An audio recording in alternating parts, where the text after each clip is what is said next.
Une centaine de jeunes venus prêter main forte aux paysans opposés au projet de construction de l'aéroport de Notre-Dame-des-Landes. Un combat qui en rappelle un autre.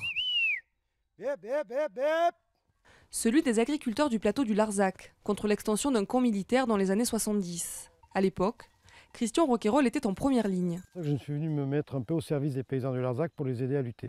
Et de fil en aiguille, j'en suis venu à occuper des fermes que l'armée avait achetées.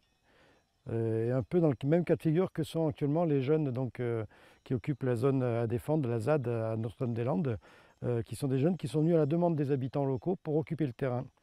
Au cœur de ces deux luttes, les terres agricoles. Sur le plateau du Larzac, 14 000 hectares étaient menacés, 2 000 le seraient aujourd'hui à Notre-Dame-des-Landes. De voir des paysans expulsés, ce qui se passe actuellement, parce qu'ils sont en phase d'expulsion, on ne peut pas ne pas réagir et se sentir solidaire et de les soutenir. Et de leur proposer de créer des comités Notre-Dame-des-Landes un peu partout en France pour redonner la même impulsion au niveau de toute la France. Près de 50 agriculteurs ont déjà fait le déplacement jusqu'à Notre-Dame-des-Landes.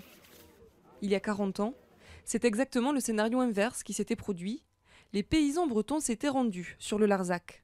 Ils ont programmé et proposé aux paysans du Larzac une marche paysans ouvriers depuis la Loire-Atlantique, Nantes on va dire, sur le Larzac en 1973. Donc il y a vraiment presque une autoroute revendicative entre la Loire-Atlantique et le Larzac, effectivement.